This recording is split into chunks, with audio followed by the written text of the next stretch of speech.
하나님 말씀 보겠습니다. 하나님 말씀은 신명기 30장입니다. 하나님 말씀은 신명기 30장 15절부터 읽겠습니다. 보라, 내가 오늘 생명과 복과 사망과 화를 내 앞에 두었나니 곧 내가 오늘 내게 명령하여 내 하나님 여호와를 사랑하고 그 모든 길로 행하며 그의 명령과 규례와 법도를 지키라는 것이라. 그리하면 내가 생존하며 번성할 것이요 또 내 하나님 여호와께서 내가 가서 차지할 땅에서 내게 복을 주실 것임이니라. 내가 오늘 하늘과 땅을 불러 너희에게 증거를 삼노라. 내가 생명과 복, 사망과 복과 저주를 네 앞에 두었은즉 너와 내 자손이 살기 위하여 생명을 택하고. 아멘. 우리가 새해가 되면서 우리 신앙의 가장 본질적이고 핵심적인 부분들을 지금 이렇게 시리즈로 살펴보고 있습니다.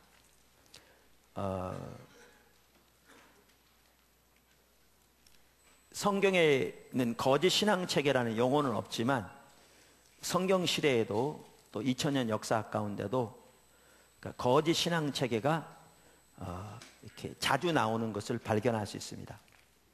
거짓 신앙 체계는 신앙에 대한 왜곡된 이해입니다. 가짜 신앙입니다.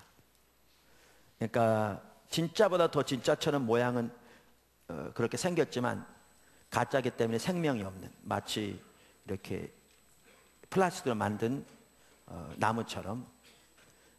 그래서 종교적인 모양은 뛰어날지 몰라도 그 속에 하나님의 생명이 없는 가짜 신앙을 말합니다. 그러니까 대표적인 예가 바리새인들의 신앙입니다. 그런데 그 거짓 신앙 체계는 율법주의, 기복신앙, 인본주의로 이렇게 이루어졌습니다. 그래서 오늘은 인본주의에 대해서 이렇게 살펴보기 원합니다. 율법주의가 거짓 신앙 체계 이론을 제공하는 것이라면 기복신앙은 그 배후에 있는 탐심을 가리키고요, 인본주의는 그러한 사람들이 사는 삶의 방식을 말한다고 할 수 있습니다. 첫째, 우리 신앙은 처음부터 끝까지 하나님의 길로 향하는 삶입니다. 우리 신앙은 처음부터 끝까지 하나님의 길로 향하는 삶입니다. 신명기 30장 15절부터 보시면 오늘 본문, 우리가 이전에도 이 부분을 보았습니다마는 하나님이 우리 앞에 한쪽에는 생명과 복, 다른 쪽에는 사망과 화를 두셨다고 말씀하시면서 우리와 우리 자손이 살기 위하여 생명을 택하라 이렇게 말씀하십니다.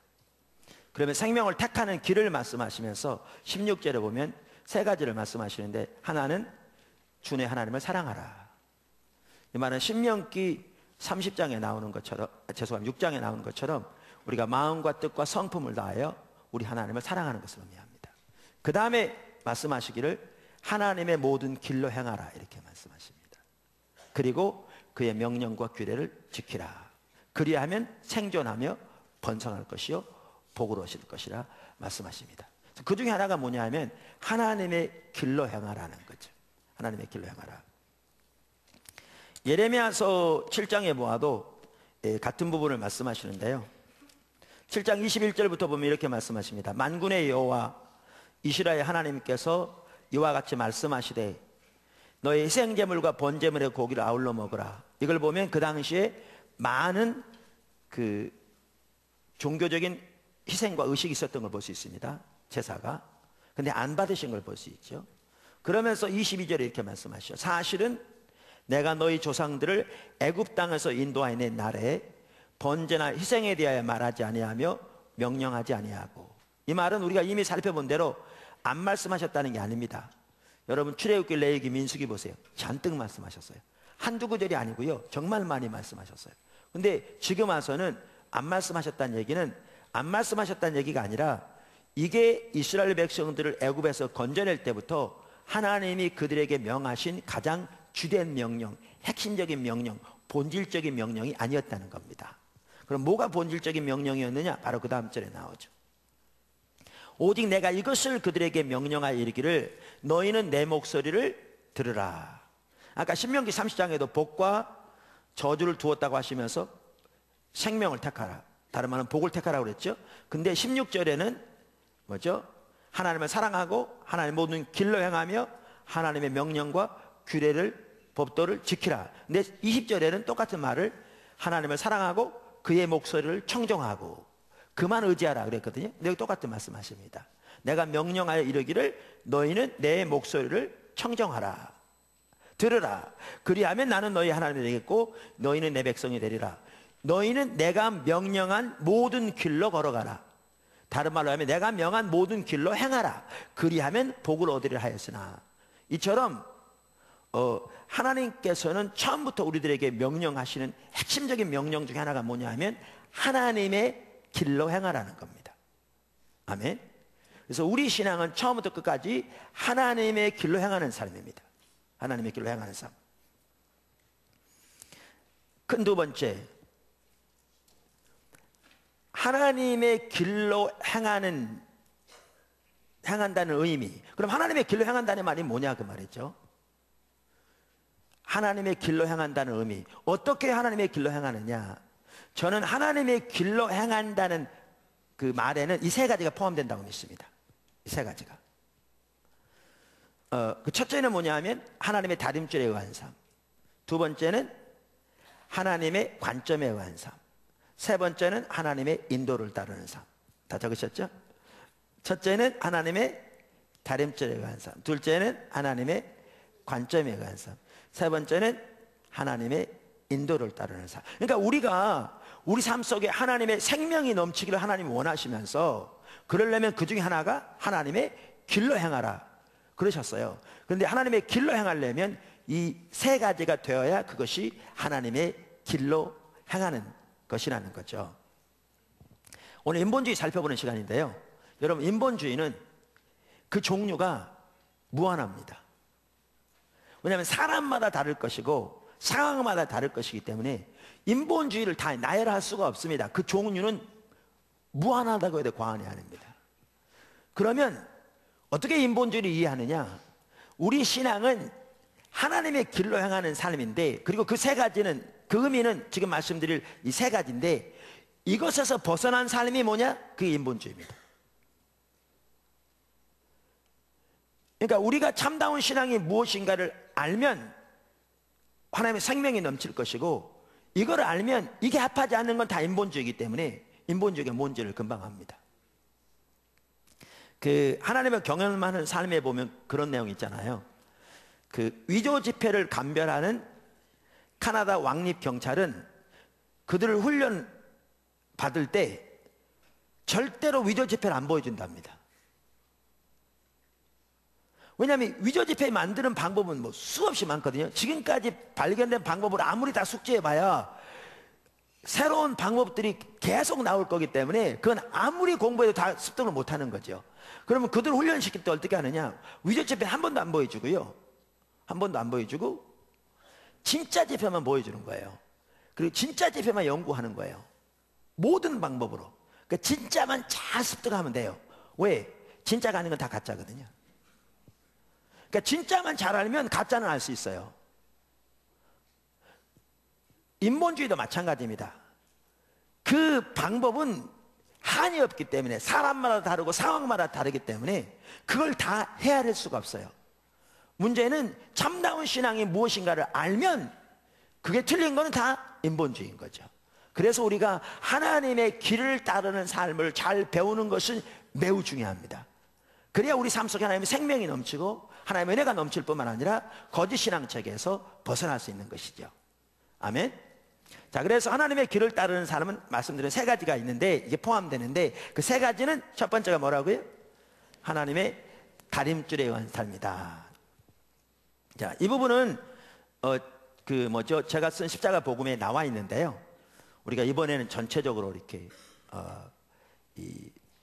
살펴보는 시간이니까 여러분 더 자세히 아시려면 제 책을 보시고요. 또 영적 분별력에 대한 책에 전체적으로 나와 있으니까 참고하시면 되겠고요.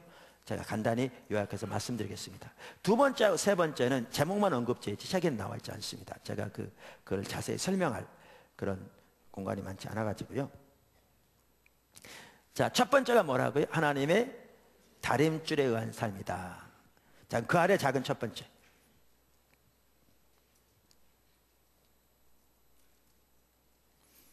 하나님의 의도는 하나님의 다림줄에 맞추어 똑바로 세워진 교회입니다. 하나님의 의도는 하나님의 다림줄에 맞추어 똑바로 세워진 교회입니다. 아모스 7장 7절과 8절을 보시죠. 우리 설교 시간에 성경 부지런히 찾아야 되는 거 아시죠? 아모스 7장 7절과 8절. 또 내게 보이신 것이 이러하니라. 다림줄을 가지고 쌓은 담 곁에 주께서 손에 다림줄을 잡고 서셨더니 여호와께서 내게 이르시되 아모스야 내가 무엇을 보느냐. 내가 대답하되 다림줄이니이다. 주께서 이르시되 내가 다림줄을 내 백성 이스라엘 가운데 두고 다시는 용서하지 아니하리라. 그러니까 구약시대에 하나님께서 선지자들에게 말씀하실 때 사용하신 방법 중에 하나가 환상이었잖아요. 근데 하루는 하나님께서 아모스 선지자에게 환상을 보여주신 거예요. 그러니까 환상에 보니까 하나님이 다림줄을 잡고 서 계셨어요. 다림줄이 뭔지 아시죠? 우리 선교관 지금 건축해서 이제 공사가 잘 진행되고 있는데 계속 기도해 주세요. 지금도요 목수들이 이렇게 이 수직을 잡을 때 다림줄을 사용합니다. 이렇게 추가 달려가지고 이렇게 똑바로 잡을 때 이게 다림줄이거든요. 근데 환상 중에 하나님이 다림줄을 잡고 계셨어요. 그러면서 그 옆에 보니까 이 다림줄에 맞춰 똑바로 세워진 벽이 있었어요. 그러면서 아모스에게 묻는 거예요. 네가 뭘 보냐? 그랬더니 다림줄이 보이는데요. 그러니까 하나님 말씀하시기를 내가 내 다림줄을 내 백성 이스라엘 가운데 들이우고 내가 용서치 않겠다 이렇게 말씀하세요. 근데 그럼 어디에 하나님의 교회를 향한 하나님의 의도가 여기 보이느냐? 거기 이 벽 있죠. 이게 뭘 의미하느냐면 성경을 자세히 보시면 이게 이스라엘을 의미해요. 그러니까 하나님은 하나님의 백성인 이스라엘이 하나님의 다림줄에 맞춰 똑바로 세워지기를 원하신 거예요. 이렇게. 그런데 그게 안 되니까 이제 심판하시려고 하는 거예요. 그러면서 심판하실 때도 뭘로 심판하신다고요? 하나님의 다림줄을 가지고 심판하세요. 여러분 하나님이 심판하실 때요, 여러분의 생각을 가지고 심판 안 하세요. 사람들의 의견을 가지고 심판하지 않으세요. 내려온 전통을 따라 심판하지 않으시고요, 당시의 팽배한 신앙관을 가지고 심판하지 않으세요. 하나님 심판하실 때 하나님의 다림줄을 가지고 심판하세요. 하나님의 다림줄을 가지고. 여러분 잘 아시다시피 이스라엘이 하나님의 백성이잖아요. 근데 그들이 실패하자 하나님께서 유대인과 이방인을 합하여 한 새 백성을 만드셨어요. 그게 뭐냐? 교회예요. 그게. 그러니까 아모스 7장에 나오는 이 구절은 이스라엘을 향한 하나님의 의도를 보여줄 뿐만 아니라 보다 궁극적으로 새 이스라엘인 교회를 향한 하나님의 의도를 보여줘요. 아까 신명기 30장에 말씀하신 것처럼 하나님은 하나님의 교회가 철저하게 하나님의 다림줄에 맞춰 세워지기를 원하세요. 우리 개인이 철저하게 하나님의 다림줄에 맞춰 우리 신앙이 세워지기 원하세요. 그래야 거기에 하나님의 생명이 함께하고 하나님의 은혜가 함께하고 하나님의 임재가 함께해요. 하나님의 예비하신 생명이 복이 넘친다고요. 아멘. 사실 근데 이제 제가 간단히 언급만 하고 넘어가면 이렇게 하나님의 다림줄이 중요한데 오늘날 심각한 게 뭐냐 하면 우리 성도들 삶 가운데 심지어 우리 목회자들 삶 가운데 하나님의 기준에 대해서는 관심도 없다는 거죠. 그러니까 예를 들면 예배만 하더라도 오늘 여기 몇 명 모이니까 그거 중요하지 않아요. 하나님 관점에서는. 하나님의 관점에서는 우리의 예배가 하나님의 기준에 합한 다림줄에 합한 예배인가가 중요해요.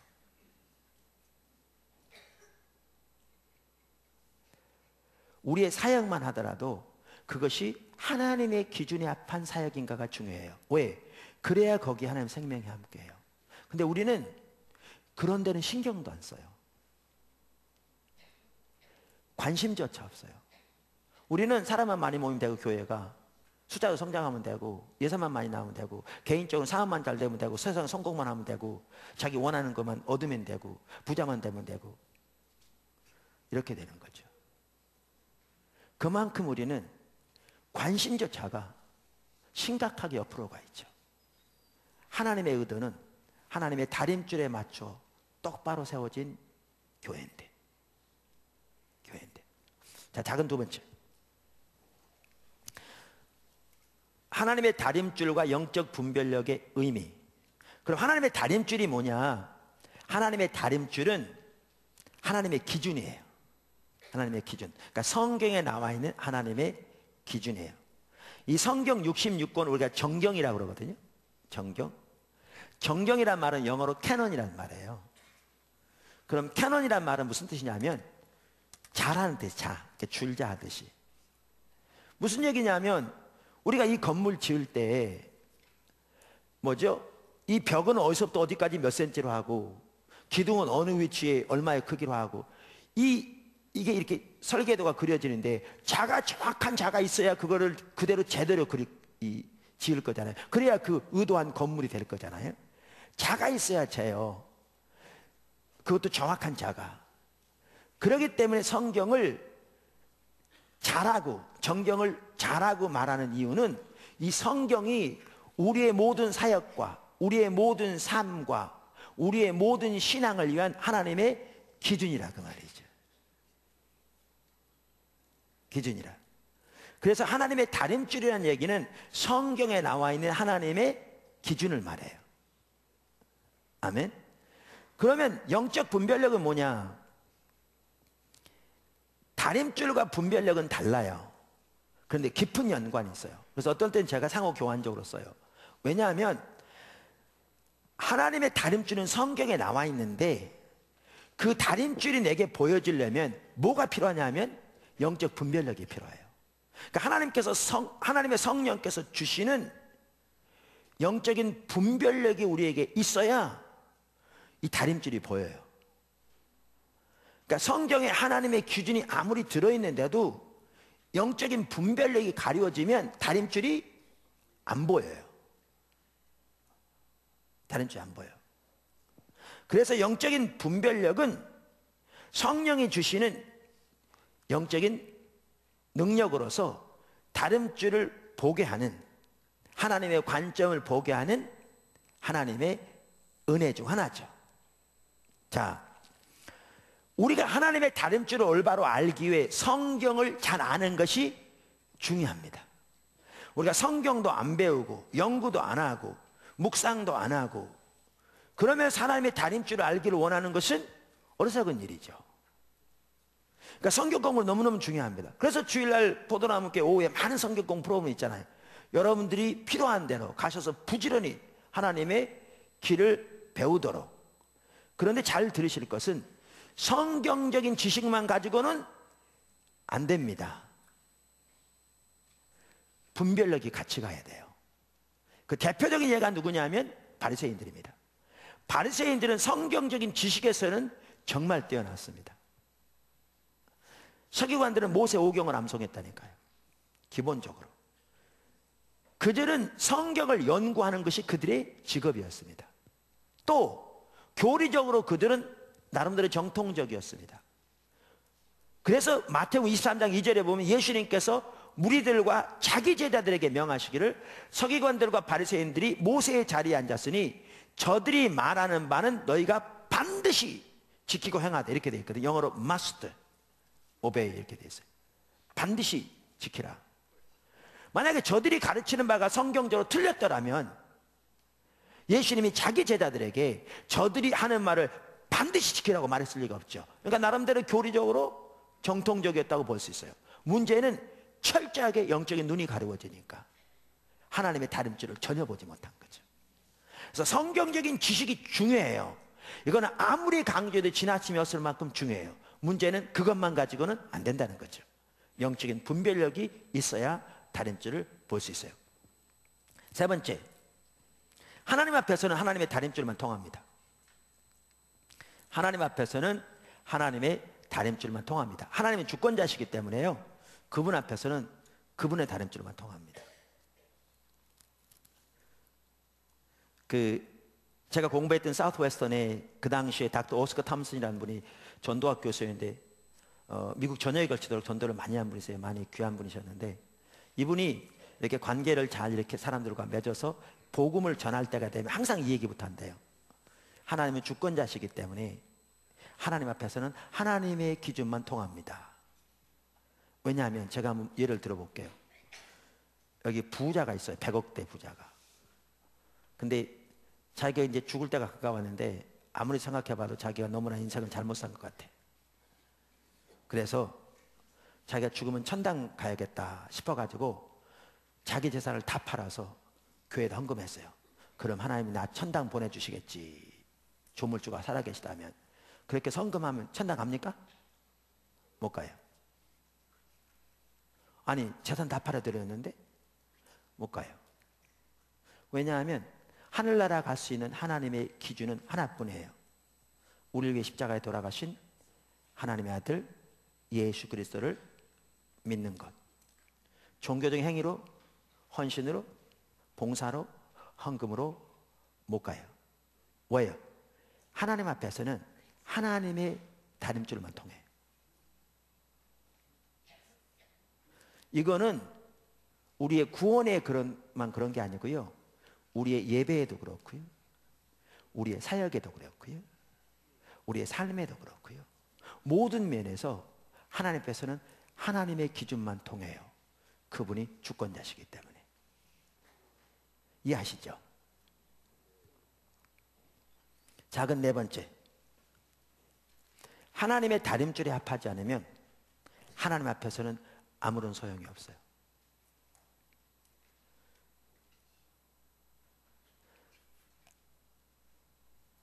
여러분, 하나님의 다림줄에 합하지 않으면 하나님 앞에서는 아무런 소용이 없어요. 왜요? 그분 앞에서는 그분의 다림줄만 통하니까요. 그 한 가지 예가 요한계시록 3장에 나와요. 사대교회를 향한 편지. 사실 여러분 요한계시록 2장과 3장에 보면 7개 교회를 향한 편지가 나오잖아요. 소아시아 지역에. 여길 보시면 교회마다 편지마다 그들의 관점과 하나님의 관점이 얼마나 다른가를 볼 수 있어요. 그리고 그 교회마다 공통적인 한 가지 특징은 사람의 관점은 아무런 의미가 없다는 겁니다.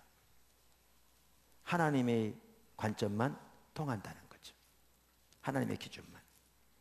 명백하게 볼 수 있어요. 그 한 예가 여기 사대교회를 향한 편지예요. 자, 한번 보시죠. 요한계시록 3장 1절. 사대교회 사자에게 편지하라. 하나님의 7영과 7별을 가지신 이가 이르시되 내가 내 행위를 아노니 살았다는 이름은 가졌으나. 자, 이 교회가 어떤 교회예요? 살았다는 이름을 가진 교회예요. 여러분, 살았다는 이름을 가진 교회가 뭐예요? 무슨 뜻이에요? 이름 날리다 그러잖아요. 살았다는 명성을 가진 교회예요. 실제로 영어성 NIV 성경 그렇게 번역해요. 너희가 살아있다는 명성을 가졌다 이렇게 돼 있어요. 여러분, 어떤 교회가 살았다는 명성이 나는 교회입니까? 지하실에 성도 몇 명 앉아가지고 일주일에 한두 번 모여서 그냥 왔다 돌아가는 이런 교회를 살았다고 이런 교회가 소문이 납니까? 여러분, 이 교회가 살았다는 소문이 났다는 얘기는요, 사람도 많았을 것이고 많은 활동들이 있었을 것이고 많은 프로그램들이 진행됐다는 것을 짐작해 볼 수 있어요. 그렇지 않아요? 여러분 기억하실 것은 우리는 포도나무 교회 여기 있잖아요. 용인시 기흥구만 하더라도 교회가 수백 개 되나요? 많아요. 근데 그 당시에는 지금 같은 도시 형태는 아닐지 몰라도 사대 지역에 있는 모든 교회는 사대교회였어요. 그 당시에는 교회 하나였거든요. 그러니까 이 교회가 살아있는 교회로 소문이 났다는 얘기는 무슨 말이냐면 4대 지역에 있는 그리스도인들이 자기들을 살아있다고 자부했을 뿐만 아니라 주변 지역에 있는 많은 교회들, 그러니까 다른 근처에 있는 많은 주변 지역의 성도들이 이 교회를 살아있는 교회라고 칭찬한 교회였다는 거예요. 무슨 말 이해되시죠? 근데 주님은 뭐라고 말씀하세요? 주님은 실상은 죽었다. 여기 보세요. 주님이 판단할 때 절대 사람들의 의견 가지고 안 해요. 당시에 팽배한 신앙관 가지고 안 해요. 자기 생각 가지고 안 해요. 전통 가지고 안 해요. 그 당시 4대 지역에 있는 성도들뿐만 아니라 주변에 있는 모든 성도들이 이 교회를 살아있는 교회라고 칭찬했다니까요. 근데 주님의 관점은 완전히 달랐어요. 실상은 너희가 죽었다. 그런데 사람의 의견이 하나님 앞에 이만큼도 안 통해. 이해되세요? 이만큼도 안 통해. 하나님의 기준만 통해. 왜? 그게 참다운 기준이며 그분이 주권자시니까요. 그럼 왜 죽었다고 말씀하시느냐? 여기에 보시면 이렇게 말씀하시죠. 가졌으나 죽은 자로다. 실상은 죽었다. 너는 일깨워 그 남은 바 죽게 된 것을 굳건하게 하라. 그러니까 쉽게 말하면 그 남은 거라도 추스리라. 이렇게 말씀하시죠.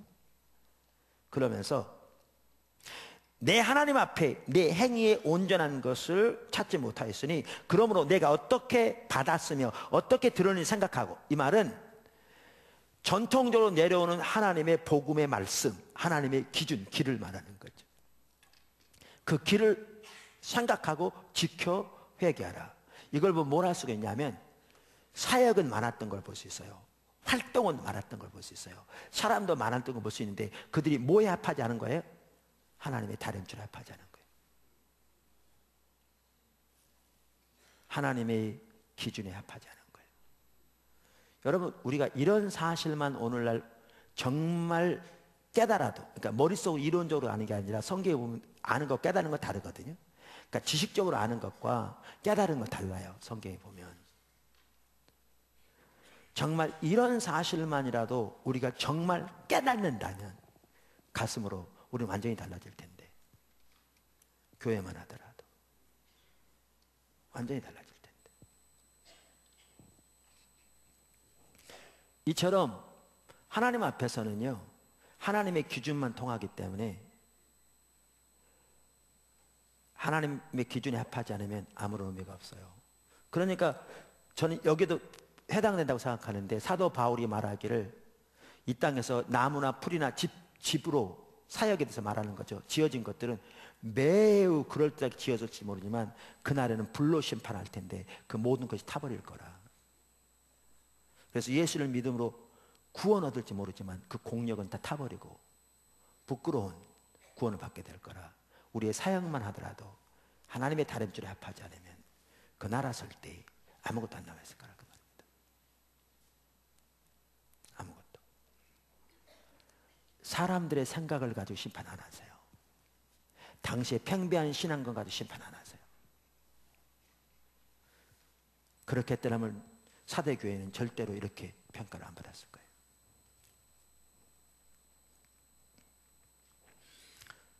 작은 몇 번째입니까? 5번째. 하나님의 다림줄이 가려워질 수 있어요. 이게 심각한 겁니다. 이게. 그러니까 우리 신앙은 철저하게 하나님의 다림줄에 의한 삶입니다. 그러니까 하나님의 기준에 따라서 예배를 드려야 그 예배가 참된 예배가 돼요. 그런데 문제는 이 기준이 가려질 수 있다는 거예요. 그럼 참된 예배를 드려야 못 드려요? 못 드리죠. 참다운 기준이 뭔지를 모르는데 어떻게 참된 예배를 드려요? 심각하죠. 그럼 다림줄이 가려질 수 있다는 말이 무슨 뜻이냐?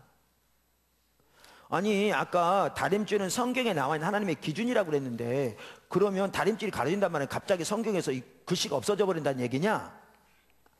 아니죠. 다림줄은 성경에 나와 있는 하나님의 기준인데 하나님의 다림줄이 가려진다는 말은 무슨 말이냐면 영적인 분별력이 어두워져서 성경에 나와 있는 하나님의 기준을 보지 못하게 된다는 거죠.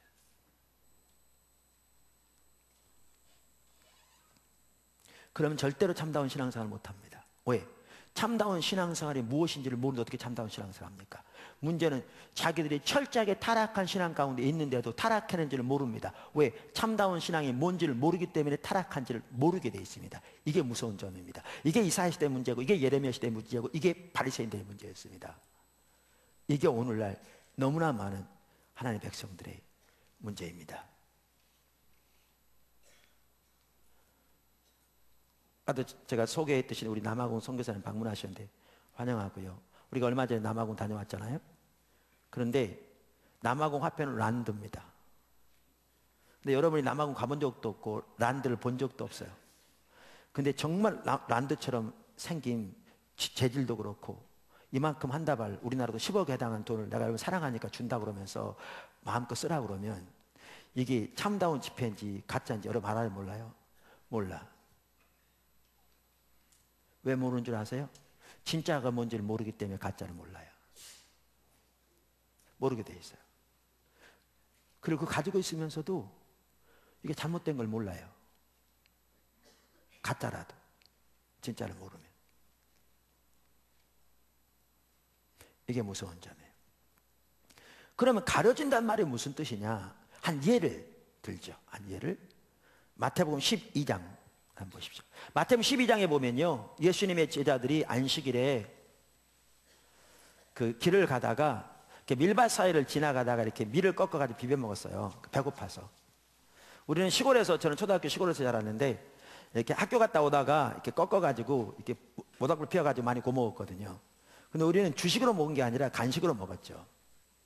뭐 저만한 나이 또래는 많이 그렇게 하셨을 거예요. 간식으로 먹었는데 제자들은 먹을 게 없어서 먹었어요. 우리는 예수만 따라가면 무조건 부자 될 줄 알아요.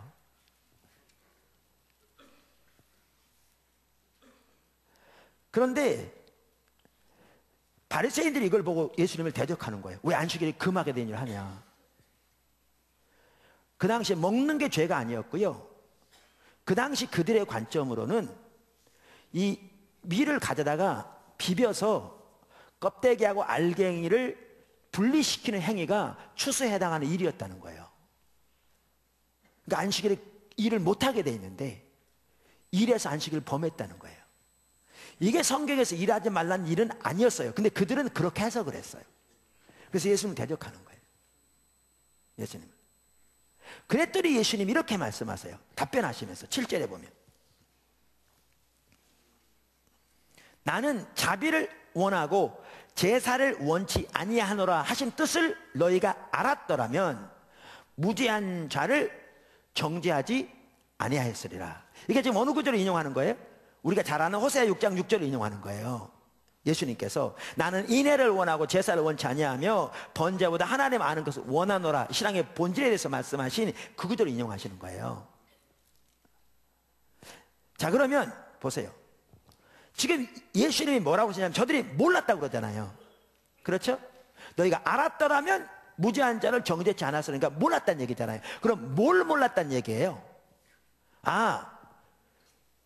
호세아서 나와 있듯이 하나님은 인애를 더 원하고, 다시 말하면 하나님을 사랑하는 걸 더 원하고, 제사, 그러니까 의식과 같은, 제사와 같은 의식보다 인애, 하나님을 사랑하고 하나님 아는 걸 더 원한다는 것을 저들이 몰랐다고 생각하세요? 아니요. 여러분 복음서에 보면요, 서기관이 와서 예수님께 답변할 때 하나님은 번제와 제사보다 하나님 알고 사랑하는 걸 더 원합니다라고 답변했어요. 그러니까 예수님이 네가 하늘나라에서 멀지 않다 그랬어요. 그거의 기본적인 이해였어요.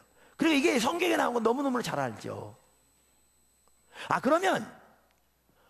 그럼 이 말을 안 하는데, 그러면 하나님은 이 제사보다 인애, 하나님 아는 거, 사랑하는 거, 이걸 더 원했다는 걸 몰랐다는 얘기인가요? 아까도 말한 그건 말도 안 돼요. 그거는 초등학생이라도 이 구절만 알면 다 알아요. 그럼 뭘 몰랐다는 얘기예요? 너희가 몰라서 지금 고소한다고 그랬잖아요. 뭘 몰랐다는 얘기예요? 여러분 잘 들으세요. 여러분 그들은요, 하나님을 사랑한다는 말이 무슨 뜻인지도 몰랐습니다.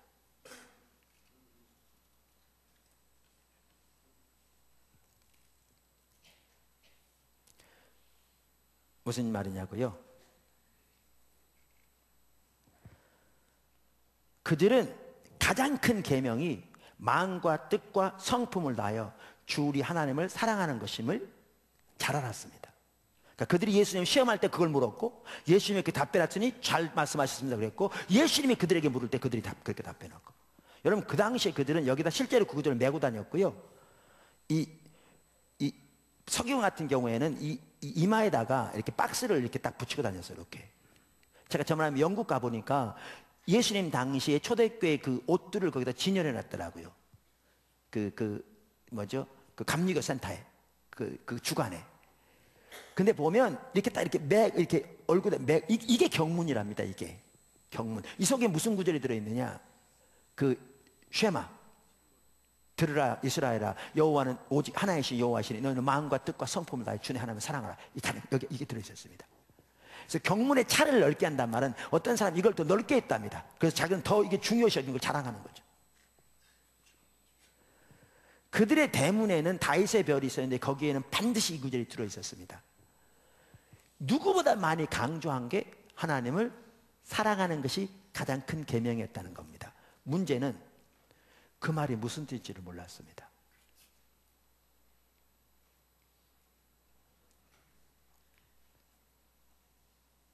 다시 말하면 그들은 종교적인 의식 몇 가지 하면 그게 하나님을 사랑하는 거라고 생각한 거죠. 그래서 본인들은 종교적인 의식을 누구보다 더 잘하기 때문에 하나님 사랑한다고 생각하는데, 하나님이 말씀하신 하나님 사랑하는 건 그게 아니니까 요한복음 5장 42절에 바로 그 바리새인들에게 하신 말씀이에요. 예수님께서 나는 다만 너희 속에 하나님을 사랑함이 없음을 알았노라.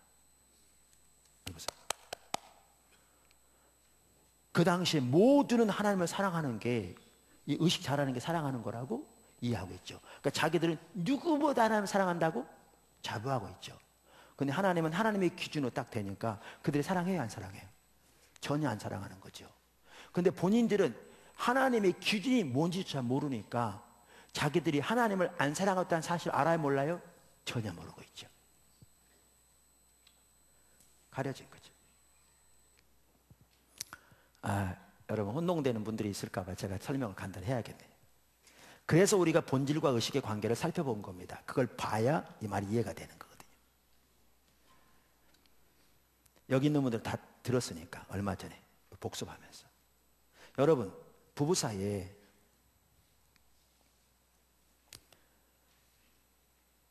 아내가 남편을 위해 밥 잘해주고 빨래 잘해주는 게 사랑하는 겁니까? 사랑한다고 하면서 밥도 안 해줘, 빨래도 안 해주고. 자기 마음대로 살아. 그럼 아침에 전화해. 여보, 아침에 얘기해. 오늘 아침 식사는 요리책 34페이지 있어. 잘 끓여 먹어. 응? 그래. 그리고 밖에 나가서 밤늦게도 들어오지도 않아. 그래, 전화해가지고 여보 사랑해, 오늘 저녁에는 피자나 사 먹어. 어? 그래. 사랑하는 겁니까? 안 사랑하는 거예요. 전혀. 우리가 하나님을 사랑한다고 그러면서 의식조차 없어. 예배도 안 드리고 헌금도 안 드리고 기도도 안 하고 봉사도 안 하고 안 사랑하는 거죠. 안 사랑하는 거죠. 전혀. 근데 문제는 밥 잘해주고 빨래 잘해주는 게 사랑하는 겁니까? 밥 아무리 잘해주고 빨래 아무리 잘해줘도요 전혀 안 사랑할 수 있어요. 심지어 다른 사람 바람도 피울 수 있고요, 놀아나면서 밥 잘해줄 수 있어요. 이사야 시대 정말 많은 의식이 있었죠. 오늘날 성도들보다 훨씬 예배 잘 드렸고요, 안식일 월삭 모든 대회 절기 하나님께 나올 때 정말 무수한 희생이 있었죠. 그 희생도 오늘 헌금이거든요. 가장 살진 성경이 규정한 재물들, 그것도 무수히. 여러분 오늘날 예수 믿는다고 하는 사람들 중에 11조도 안 되는 사람 많습니다. 우리 포도나무 교치를 말하는 게 아니라 전체적으로 볼 때 자기를 위해서는 수억 원 아깝지 않게 쓰면서 하나님 앞에는 정말 100만 원이 벌벌 떨리는, 그러면 사랑한다고 합니다. 그건 거짓말입니다. 밥 대주는 거 똑같아요. 근데 문제는 그들은 의식은 많았는데 자기 삶에서 하나님은 자기 목적을 위한 수단에 불과했죠. 세상의 출세가 하나님보다 더 소중했고, 자기 목적의 성취가 하나님의 길보다 소중했고, 자기 부자 되는 것이 하나님보다 소중했고, 자기 사업의 성공이 하나님의 방법보다 소중하고. 그러니까 실제 삶에서 하나님 버린. 근데 왜 그 의식이 많냐? 그거 열심히 하면 하나님이 복 줄 거라고 생각해서, 마치 뇌물 바치는 것처럼. 근데 본인들은 하나님 저 사랑했어요? 안 사랑했어요? 안 사랑했어요. 근데 본인들은 뭐가 참다운 신앙인지 모르니까 자기들이 신앙생활 잘못하고 있다는 거 알아요? 몰라요? 모르죠. 이게 다림질이 가려진 겁니다.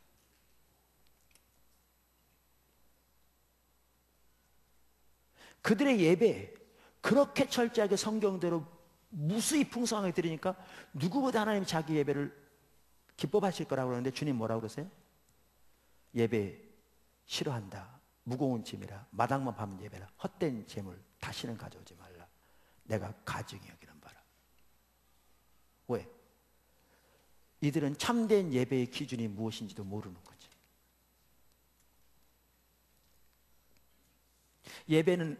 예배 행위는 의식으로서 정말 우리의 삶이 하나님을 알고 존재를 사랑하는, 그걸 담는 그릇이라는 것을 몰랐던 거죠.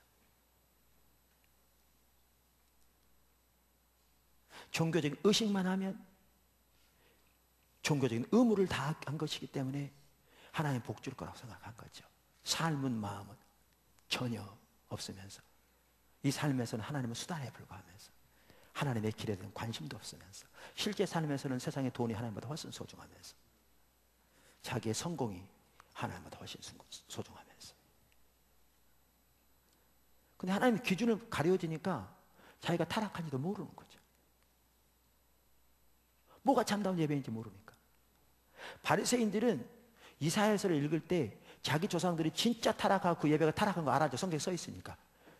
근데 그들 또한 눈이 가려지니까 자기들의 예배가 저들의 예배처럼 똑같이 타락한 걸 몰랐죠. 근데 예수님은 정확하게 이사야가 너에 대해 잘 말하였도다 라고 말하면서 이사야 예배나 이들의 예배나 이사야 시대의 예배나 그 시대의 예배나 정확하게 똑같은 걸 말씀하시죠.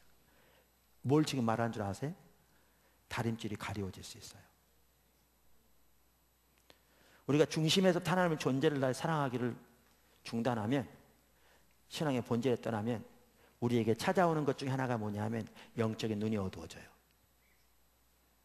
그래서 어느 시대건 아무리 의식이 많아도 신앙의 본질인 하나님을 알고 존재를 사랑하며 그분을 알기를 추구하며 그분이 우리의 유일한 보화와 목적이 되어지는 그 삶을에서 떠나기 시작하면 어느 시대건 눈이 가려지기 시작해요.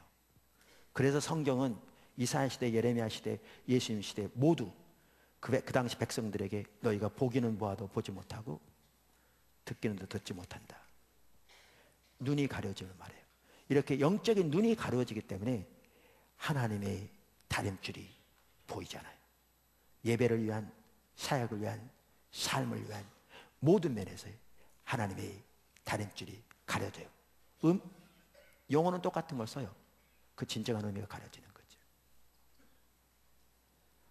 그러니까 문제는 뭐가 옳은 건지를 모르니까 자기가 잘못된 것도 몰라요. 뭐가 옳은 건지를 모르니까 참다운 신앙생활 하는 게 불가능해요. 이렇게 됩니다. 무서워지는 거죠.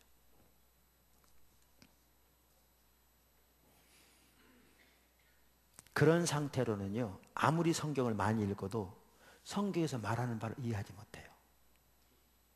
왜? 예수님의 바리새인들에게 그들 하나님 안 사랑했거든요. 하나님 관점에서 너희가 하나님을 사랑하지 않는다. 가장 큰 계명은 마음과 뜻과 성품을 다하여 주 너희 하나님을 사랑하는 것이다. 하나님을 사랑해야 산다. 그러면 그들은 뭐라고 듣게요? 할렐루야 아멘. 그게 가장 중요한 명령입니다. 잘 말씀하셨습니다. 이렇게 할 텐데, 그러면 자기들이 하나님을 전혀 안 사랑한다는 사실을 이만큼도 모를 것이기 때문에 아무리 목이 터져라 외쳐도 전혀 알아듣지 못하죠. 그들은 이사야서 가지고 많이 설교했을 겁니다. 근데 그게 자기들의 모습인 것을 이만큼도 모르기 때문에 아무리 성경을 많이 봐도 눈이 가려지면 하나님의 다림줄이 가려지면 자기를 못 보는 거죠.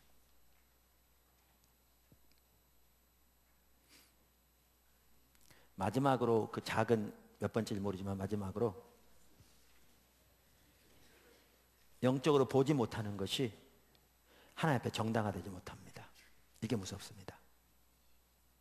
그러니까 이사야 시대 너희가 보기는 보아도 보지 못하고 예레미야 시대도 마찬가지. 너희가 눈은 가졌으나 보지 못하고.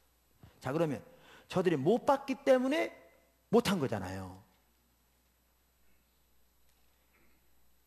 못 봤기 때문에 못했는데 근데 만약에 심판을 당한다면 어떻게 그 책임을 자기들이 받을 수 있다고 말했어요? 자기가 못 봤기 때문에 못했는데. 근데 심각한 사실은 보지 못하는 것이 정당화되지 않는다는 거예요. 못 보았기 때문에 못하는 것이 정당화될 것 같으면요, 이사야 시대 절대 심판이 안 왔어야 하고요, 예레미야 시대 절대 심판이 안 왔어야 되고요, 예수님 시대 절대로 심판이 안 왔어야 되고요, 유대인들에게. 그리고 아까 사대교회는 절대 심판을 안 받았어야 했어요. 라오디게아 교회도 마찬가지예요. 너희는 말하기를 나는 부자라 부유하여 부족한 것이 없다 하나, 그들이 생각한 바거든요. 하나님 말하기를 너희는 가난하고 눈물 가련하고 벌거벗고 눈 멀었는데 그 사실도 모른다. 이게 분별이 가려진 거죠. 근데 이게 몰랐기 때문에 못 보았기 때문에 못 돌이킨 건데, 못 본 것이 정당화됐더라면 이들은 절대로 심판 안 받았어야 했어요.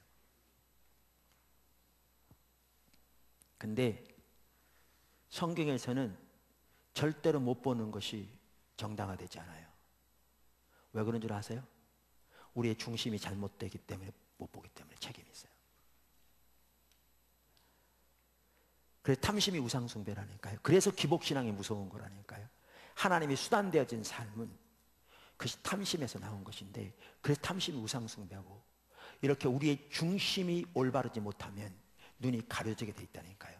눈이 가려지는 것이 우리의 잘못된 태도와 자세와 우리의 중심으로 인한 것이기 때문에 눈이 가려지는 책임이 절대로 면제되지 않는다니까요. 이게 두려운 겁니다. 이게 두려운 거예요. 이처럼 하나님은 처음부터 뭐라고 말씀하셨냐면 내 모든 길로 향하라. 하나님의 의도는 철저하게 하나님의 다림줄에 맞춰 세워진 교회, 하나님 백성.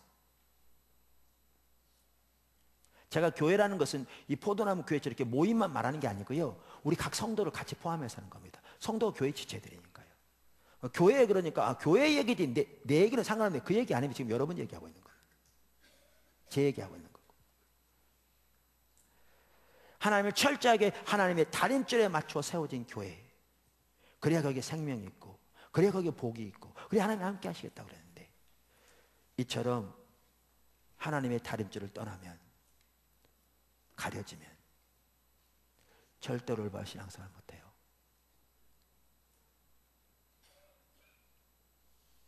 하나님이 다림줄을 들이우고 심판하시겠다고 그랬는데 본인들은 그 사실을 전혀 인식하지도 못해요. 그러니까 예레미야 시대에 자기들은 누구보다 신앙생활 잘한다고 자부하고 있잖아요. 우리가 이미 본 것처럼. 근데 주님은, 하나님은 그렇게 심판을 말씀하시잖아요. 근데 심판은 실제로 임했어요. 그때 예레미야 애가에 보면 우리가 살펴본 것처럼 내가 내 다림줄을 들이우고 심판했다고 말하잖아요.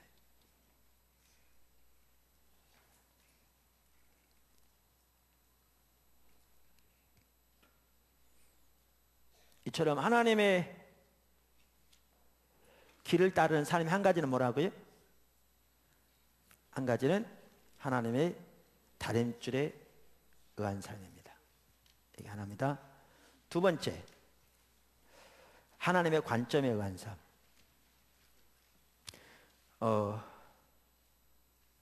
이 1번과 2번은 사실 같은 거예요.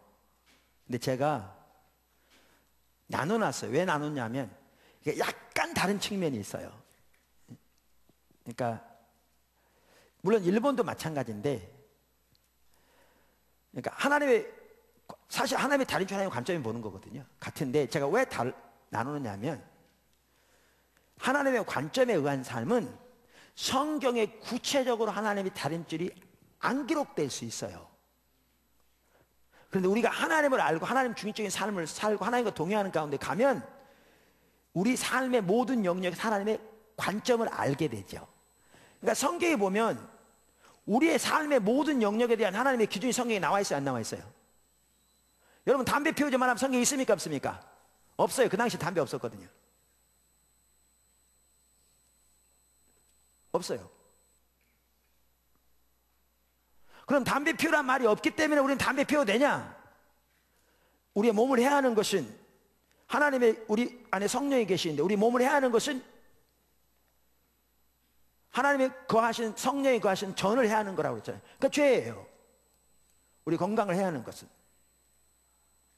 이건 담배뿐만 아니라 우리가 어떤 약물을 통해서 우리 몸을 해야 하는 것도 또 동일한 죄예요. 근데 그 구절은 거기에 안 나와 있어요. 그러나 그 관점은 성경을 통해서 알 수 있어요. 이 바로 그 점을 제가 얘기하고자 하는 거예요. 근데 이거는 성경에 딱 기록된 내용이 아니기 때문에 더 어려워요. 그러니까 정말 하나님이 우리에게 분별력을 주셔야 보이는 것들이에요. 보이는 것들이에요. 그래서 하나님의 관점에 의한 삶. 제가 성경에 먼저 예를 들고요. 몇 가지 예를 들게요. 그럼 여러분들 쉽게 이해될 거라고 생각해요. 학개서 1장을 한번 보시죠.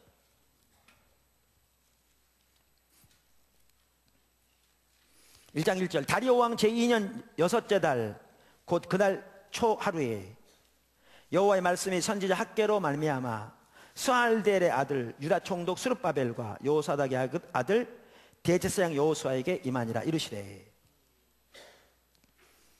3절 여호와의 말씀이 선지자 학개에게 임하여 이르시되 이 성전이 황폐하였거늘 너희가 이때 판벽한 집에 거하는 것이 옳으냐? 그러므로 이제 만군의 여호와가 이같이 말하노라. 너희는 너희의 행위를 살필지니라. 여기 너희의 행위를 살필지니라 그랬죠. 행위란 말이 무슨 말인지 아세요? 여기 길이란 뜻이에요. 원래 원어에 Your ways, 너희의 길들을 살피라. 그래서 영어 성경에 이렇게 됐죠. Give careful thought to your ways. 너희의 길들에 give careful thought. 그러니까 세심한 주의를 기울이라 이렇게 돼 있죠. 그러니까 그들의 길들을 살펴보라 그 말이에요. 그러면서 여기 뭐라고 말하고 있는가? 너희가 많이 뿌릴지라도 수확이 적으며 먹을지라도 배부르지 못하며 마실지라도 흡족하지 못하며 입어도 따뜻하지 못하며 일꾼이 싹스를 받아도 그것을 구멍에 뚫어진 전대에 넣음이 되느니라. 그럼 7절에 만군의 여호와가 말하노니 너희는 자기의 행위를 똑같이 말해요. 자기의 행위를 살필지나 똑같은 구절이에요. 너희 길들을 세심하여 조심하여 볼지어다. 그러면서 9절 너희가 많은 것을 바랐으나 도리어 적었고 너희가 그것을 집으로 가져갔으나 내가 불어버렸느니라. 나 만군의 여호와가 말하노라. 이것이 무슨 까닭이냐? 내 집은 황폐하였으되 너희는 각각 자기의 집을 짓기 위하여 빨랐음이라. 그러므로 너희로 말미암아 하늘은 이슬을 그쳤고 땅은 산물을 그쳤으며 내가 이 땅과 산과 곡물과 새 포도주와 기름과 땅의 모든 소산과 사람과 가축과 손으로 수고하는 모든 일에 한계를 들게 하였느니라. 자, 몇 장을 넘기면 스가랴서 1장에 나옵니다. 스가랴 선지자도 똑같은 해 하나님 말씀이 임한 겁니다. 두 사람에게 같은 사건을 두고 임한 거거든요. 자, 보시죠.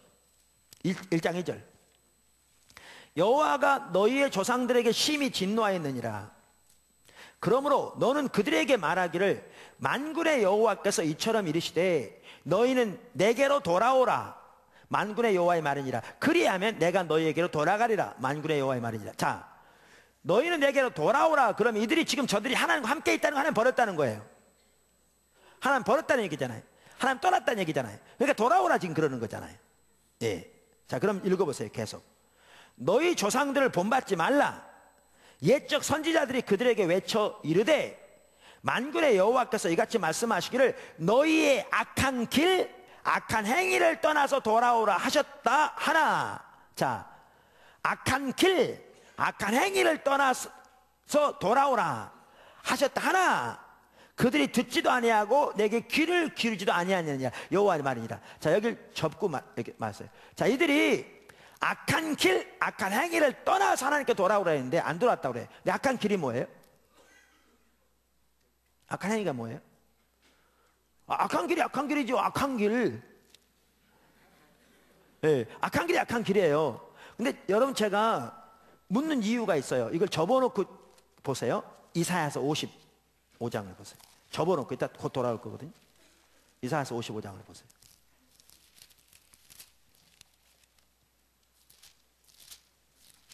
(55장) 찾으셨어요? 자, 읽을게요. 6절. 너희는 여호와를 만날 만한 때 찾으라. 가까이 계실 때 그를 부르라. 악인은 그의 길을, 불의한 자는 그의 생각을 버리고 여호와께로 돌아오라. 그리하면 그가 긍휼히 여기시리라. 우리 하나님께로 돌아오라. 그가 너를 용서하시라. 보세요. 하나님께 돌아온, 하나님 찾는 거 다 똑같이 연결되어 있잖아요. 지난주에 봤잖아요. 자, 그럼 뭐라고 그래요? 하나님을 찾으라. 하나님께 돌아오라. 그러면 용서하시고 돌아오시겠다는 거잖아요. 근데 하나님께 돌아오려면 하나님을 찾되 뭐를 버리고 돌아오라고요? 악인은 그 길을, 불의한 자는 그 생각을 버리고 돌아오라는 거예요. 그러니까 악인이 그 길을 안 버리고, 불의한 자가 그 생각을 안 버리고 그대로 주님을 찾으면 효과가 있어요, 없어요? 없는 거죠. 그러니까 이걸 버리고 돌아오라는 거예요. 이해되시죠? 근데 여기에 악인이 누구고 불의한 자가 누구냐는 거예요. 바로 그 다음 절에 명백하게 나와요. 다음 절 뭐라고 돼 있어요? 이는 내 생각이 너희 생각과 다르며 내 길은 너희 길과 다름이니라. 내 생각은 너희 생각보다 높음이니라. 얼마큼? 하늘이 땅이 높은 것처럼. 이걸 보면요, 명백하게 알 수 있어요. 그게 뭐예요? 자기 길, 자기 생각을 따라 사는 게 악한 거고 불의한 자예요. 여기 보세요. 우리 신앙은 처음부터 하나님의 길을 따르는 삶이에요. 근데 하나님의 길을 버리고 자기 길, 자기 생각을 따라 사는 게 그게 악한 거예요. 그게 불의한 자예요. 자기 길, 자기 생각은 다른 말로 하면 세상의 길, 세상의 방법을 따르는, 생각을 따르는 게 그게 악한 거예요. 그게 불의한 거예요. 여러분, 성경 전체적으로 보면 분명히 명백해요. 그러면 하나님께서 스가랴서에 너희가 내게로 돌아오라 그러면서 너희가 악한 길, 악한 에게 돌아온 말은 무슨 말인지 아세요? 아까 학개서 1장에 뭐라고 그랬어요? 너희의 길들을 살필지니라고 그랬잖아요. 두 번이나 Give careful thought to your ways. 너희의 길들에 세심한 생각을 기울여라. 너희 길들을 살펴볼지라고 그랬잖아요. 그러면서 지금 뭐라고 그러냐면 악한 길, 악한 생각을 버리고 돌아오라고 그랬잖아요. 이게 무슨 말이냐면요, 자기 길, 자기 생각을 따르는 게 그게 악한 자고 불의한 자입니다. 하나님 관점에서는요. 왜? 우리 신앙은 처음부터 끝까지 하나님의 길을 따르는 삶이기 때문에요. 이해되시죠?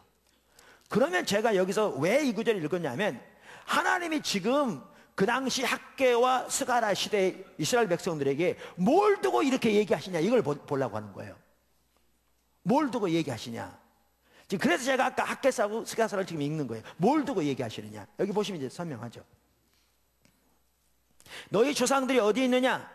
또 선지자들이 영원히 살겠느냐? 내가 나의 종 선지자들에게 명령한 내 말과 내 법도들이 어찌 너희 조상들에게 임하지 아니하였느냐? 그러므로 그들이 돌이켜 이르기를 만군의 여호와께서 우리 길대로, 우리 행위대로 우리에게 행하시려고 뜻하신 것을 우리에게 행하시다 하였느니라. 이게 무슨 말이에요? 그 조상들은 하나님이 돌이키라고 그랬는데 돌이켜서 못 돌이켰어요? 못 돌이켜서 심판이 왔어요. 그러니까 지금 그들이 어디 있냐? 그러면서 너희는 저들처럼 되지 말라. 너희는 내게로 돌아오라. 너희는 그 악한 길에 돌이키라, 그 말이에요. 그러면 아까 학개서하고 연결해 보면 그게 뭐예요? 하나님의 성전이 폐허로 남아 있는데 자기 일에 빠른 걸 두고 악한 길이라고 말하죠. 제가 설명할 필요가 있어요. 과거도 이 부분은 한두 번 본 걸로 생각하는데, 여러분, 이스라엘 백성들이요, 서기전 586년에 멸망했어요. 유다가. 예루살렘 성전 파괴되고 포로로 잡혀갔어요. 시드기야 왕 눈 뽑힌 채로 포로로 잡혀가고 나라가 완전히 쑥대밭됐어요. 망했어요. 그런데 예레미야 때부터 하나님이 70년 만에 돌아올 거라고 하셨어요. 근데 잡혀간 지 48년 만에 서기전 538년에 바사의 고레스 왕이 바벨론을 멸망시키고 그 원년에 칙령을 내려서 유다 사람들로 하여금 예루살렘으로 돌아가서 성전을 짓도록 칙령을 내렸어요. 그게 에스라서 1장 2절에서 4절, 6장 3절에서 5절에 나와 있어요.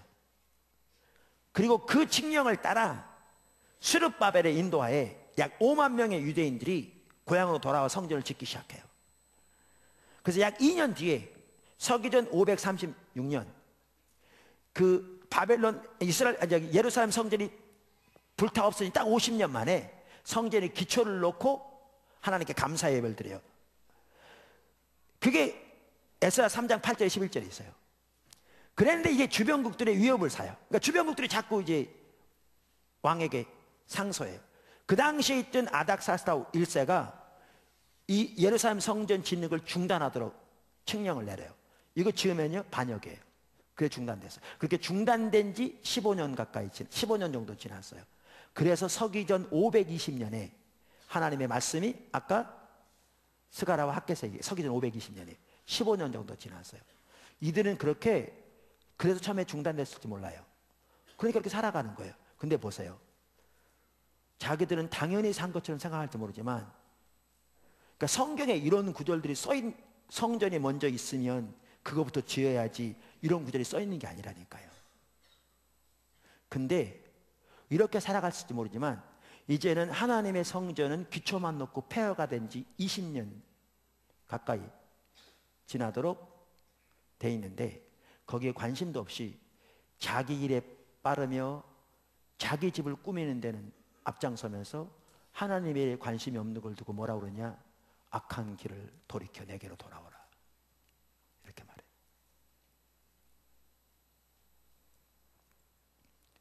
그리고 그들이 악한 길 가운데 행하기 때문에 이미 그 심판이 오고 있다고. 그들이 하는 모든 일이 한계가 들어서 많이 심었으면 조금밖에 못 거두고 가져온 것도 불어버리고 이런 일이 일어나고 있는데 이들은 왜 일어나는지도 모르는 거죠. 제가 하나님의 관점을 따르는 삶이라는 것은요, 이게 딱 어느 곳에 기록된 규정을 전혀 말하지 않을 수 있다는 거예요. 그러나 하나님을 알고 존재를 사랑하며 하나님과 동행하며 하나님 주인적인 삶을 살면 충분히 볼 수 있는 내용들이에요. 근데 이 하나님의 관점을 떠나 있으니까 이것이 하나님을 버렸다고 말씀하시고. 왜? 하나님의 길을 버린 거거든요. 자기 길을 따라 살고 있거든요.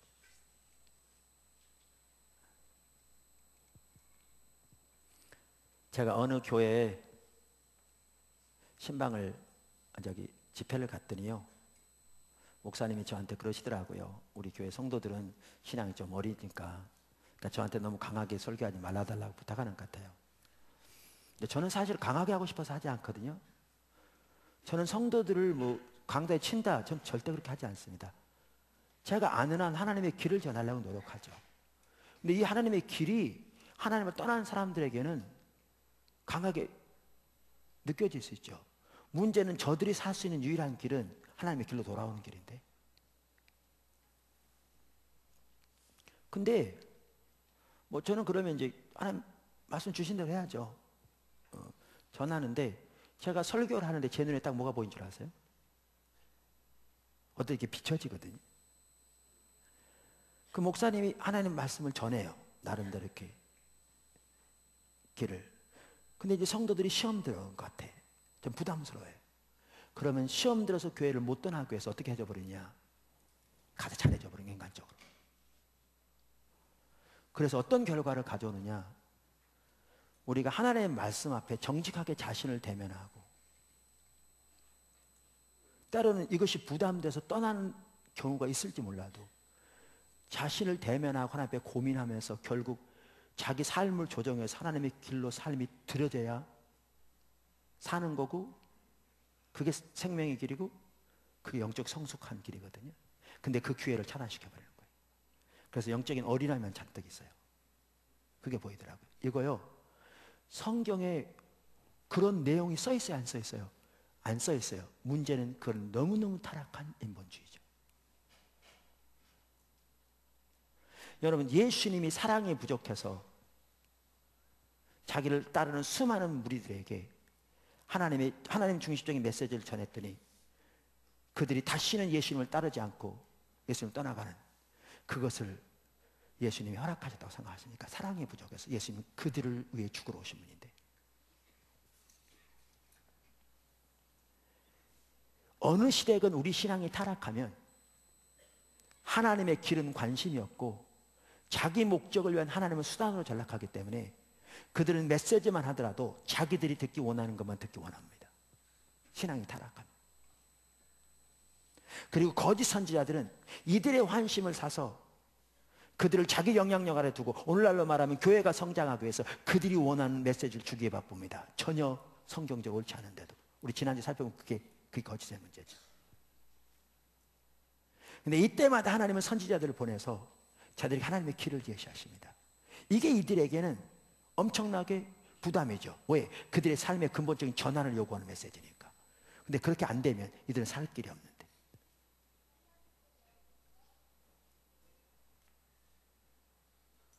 그러니까 예레미야서 같은 데 보면, 여러분이 예레미야서 한번 읽어보시면 그의 피 속에는 파란 피 그런 것 같아요. 서슬이 시퍼래. 근데 자세히 읽어보세요. 하나님이 예레미야에게 너는 이 백성을 위해 나한테 기도하지 마라. 더 이상. 모세와 사무엘이 내 앞에 선다 할지라도 내가 안 듣겠다. 그럴 때도 그는 기도해요. 그의 속에는 그 민족을 향한 정말 뜨거운 피가 흐르고 있었어요. 근데 그들께밖에 전할 수밖에 없던 이유가 뭐냐? 그게 그들이 살 수 있는 유일한 길이었어요. 예레미야 말씀을 듣고 그들이 돌이켰더라면 그날은 심판 안 왔어요. 근데 사람들은 하나님 관점이 가려지면 자기들이 듣기 원하는 것만 듣기 원해요. 그러니까 하나님 축제의 메시지를 부담스러워요. 그러니까 전하긴 하는데 해야 될 것 같아서, 시험 될 것 같으니까 개인적으로 친해져버리는 거죠. 그러니까 그분으로 하여금 하나님 앞에 정직하게 말씀 앞에 대면할 기회를 상쇄시켜버리는 거죠. 이거요, 성경에는 안 나와 있는 그러나 너무너무 타락한 인본주의예요. 하나님의 관점을 벗어난 일이에요. 이거 정말 주님 찾아야 보여요. 이게 여기에 속해. 제가 오늘 아침에요, 내 돈 괜찮았는데 사무실에 와서 오늘 일찍 나와서 오늘 예배를 준비하려고 기도하는 그때부터 하나님이 전혀 함께 안 하신 것 같더라고요. 너무너무 힘들었어요. 생각나는 대로 회개하고 막 그랬는데 잘 안 되더라고요. 일부 예배 시간에 저 거의 예배 못 드렸어요. 예배는 좋았어요. 저 문제 같았어요. 교회 문제가 아니라, 지체들의 문제가 아니라.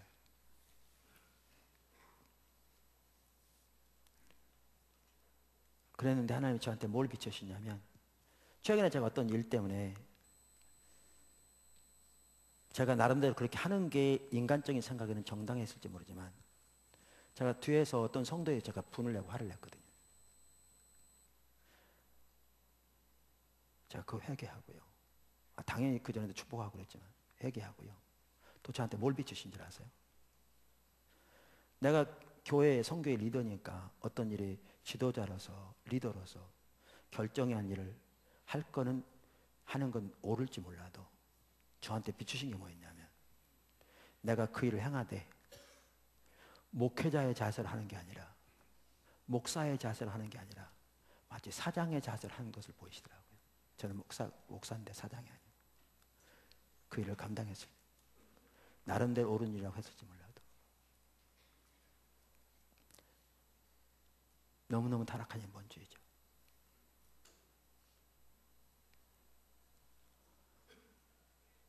제가 주님 앞에 그게 비춰져서 회개했더니 하나님 임재가 회복되더라고요. 저 그렇지 않았으면 1배 설교 못했을 거예요. 2배 때 설교 못했을 거예요.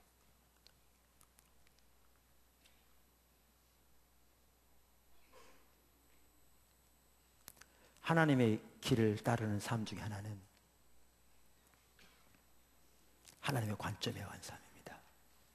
근데 그게 어디 딱히 한 군데 딱 써 있는 구절은 전혀 아닐 수 있는데, 정말 우리가 하나님을 사랑하고 하나님 중심적인 삶을 살고 올바른 마음의 태도와 자세를 가지고 주님을 구하면 보이게 돼 있어요. 근데 주님을 구하지 않으면 안 보이게 돼 있는 거죠.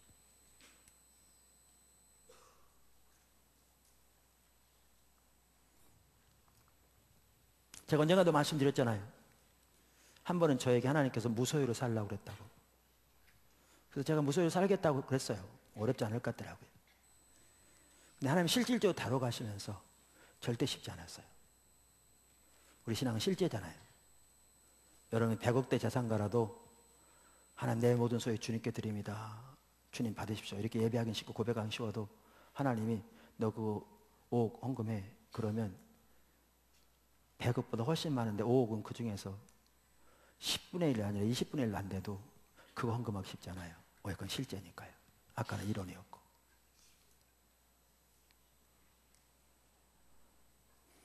근데 실제로 저를 다뤄가면 쉽지 않더라고요. 근데 어느 날 제가 훈련원 강의하려고 제 사무실에 나가는데 갑자기 그냥 길을 가는데 하나님 떨어지 저한테 이걸 비추시는 거 있죠. 내가 목회하기 전에 돈이 있었다면, 또 아버님이 부자여서 내가 상속을 받았다면, 아니면 그 전에 제가 사업을 하다 돈이 많이 벌어온 게 있었다면 경우가 다르겠지만, 내가 목회를 시작할 때 돈이 하나도 없었는데 내가 목회를 마치고 나서 내 수중에 돈이 많다면 결과에 어떻게 하든지 그 돈은 복음 팔아도 번 돈이잖아요. 쉽게 말하면 복음 장사에서 번 돈이잖아요. 성경에서 밭에서 일하는 소의 입에 망을 씌우지 말란 말은 복음으로 일하는 자는 복음으로 먹으라 하고, 물론 노후의 생활비도 포함되겠죠. 복음으로 일하는 자는 복음으로 먹으라고 한 얘기지 복음 가지고 장사해서 돈 벌라는 얘기는 아니었는데, 그게 딱 보이시더라고요. 왜 하나님이 무소유로 살라고 그랬는지를. 저는 그게 하나님의 길이라고 생각합니다.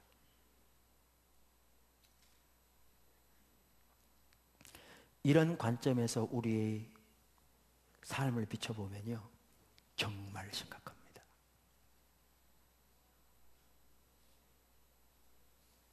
우리 성도들,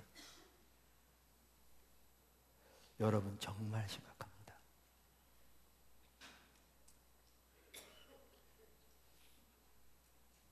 여러분이 하나님의 얼굴을 구하고 찾아야 보이는데 하나님을 안 찾으면 안 보이는데, 안 보이면 하나님 앞에서 너무나 악한 자기 길, 세상의 길과 방법을 따라 살아가면서 하나님의 생명이 없는 건 알면서도 하나님 나름대로 구한다고 하는데 왜 안 되는지도 모르는 채 그대로 물어 살아가죠.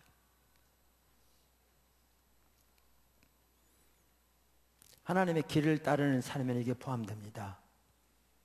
다른 줄의 완성, 하나님의 관점의 완성. 어떻게 보면 이게 제일 어렵더라고요. 세 번째, 하나님의 방법을 따르는 삶에는 뭐가 포함되냐면 하나님의 인도를 따르는 삶이 포함됩니다. 이거는 확연하게 좀 다른 측면입니다. 근데 여기에 포함되기 때문에 제가 말씀드린 건데 이건 이해하기 쉽습니다. 이건 사역과도 관련된 부분인데요. 제가 나중에 주일날 대예배 시간에 하나님 중심적인 사역을 제가 설교할 겁니다. 앞으로 몇 주 후에. 그때 우리가 어떻게 성경에 말하는 하나님 중심적인 사역을 감당할 것인가, 그리고 포도나무 교회가 어떻게 여태까지 사역을 감당해 왔는가, 왜 그렇게 해왔는가, 이런 부분들을 살펴볼 겁니다. 그때 가면 정확하게 볼 수 있는데, 여러분 하나님의 목적은 하나님의 방법대로만 이루어집니다. 그러니까 출애굽 사건을 보십시오. 이거 우선은 모세가 계획한 게 아닙니다. 하나님의 때 하나님의 일을 이루시려고 내려오셔서 모세에게 하나님의 계획을 보이신 겁니다. 하나님의 목적을 보이신 거죠. 이 일은 동참하라는 겁니다. 근데 하나님께서 모세에게 이게 내 뜻이다, 내가 이걸 행하려고 한다, 그러니까 내가 너를 불렀다, 그러니까 네가 가서 열심히 한번 해서 일을 이뤄봐라, 이렇게 하지 않았습니다. 그렇게 모세가 나가서 열심히 자기 방법과 세상의 방법을 동원해서 하려고 노력했더라면 절대 그에 성공하지 못했을 뿐만 아니라 그런 목숨을 잃었을 겁니다. 하나님은 하나님의 목적만 보이시는 게 아니라 하나님의 구체적인 방법을 보이십니다. 그래서 그 경우에는 하나님께서 모세에게 애굽에 있는 이스라엘 장로들에게 가서 이렇게 말해라, 저들이 안 들으면 이렇게 해라, 그 다음에 그들과 함께 바로 앞에 가라, 이렇게 말해라, 이렇게 행하라, 구체적인 방법을 제시하셨습니다. 그리고 그 방법을 따라 행할 때 하나님이 뒷받침하셨습니다. 홍해 앞에 섰을 때 하나님은 구체적으로 모세에게 하나님의 방법을 알리셨습니다. 지팡이를 들고 내밀어라. 요단강 앞에 섰을 때 하나님은 여호수아에게 또 다른 구체적인 방법을 제시하셨습니다. 제사장들에게 언약궤를 메고 흐르는 강물에 발을 딛게 하라. 만약에 여호수아가 전번에 모세가 홍해를 가를 때 바로 그 옆에 있었는데 그걸 보고 옛날 방법을 따서 요단강 앞에서 지팡이를 가지고 손을 내밀었다면 절대로 그거 안 갈라졌을 겁니다.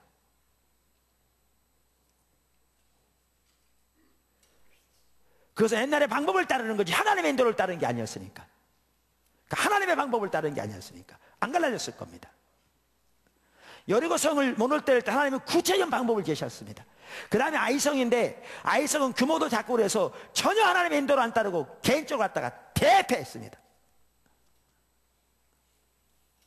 그리고 하나 회개하면서 그 가운데 있는 죄를 들춰내서 그걸 처단하고 그리고 구체적인 하나님의 인도를 따라갔을 때 아이성을 무너뜨렸습니다. 하나님께서 기드온을 통해서 미디안을 물리칠 때 구체적인 하나님의 방법을 따랐습니다. 다윗이 전쟁할 때마다 구체적인 하나님의 방법을 따랐습니다. 그러므로 우리가 하나님의 방법을 따르는 삶의 하나가 뭐냐 하면 이처럼 하나님의 인도를 따르는 삶입니다. 그러니까 하나님의 인도를 따르지 않고 우리의 인간적인 방법을 따르게 되면 그게 인본주의가 되는 겁니다. 그게 인본주의가 되는 겁니다. 그리고 인본주의는 열매를 맺지 못합니다. 그건 가짜기 때문에. 가짜기 때문에.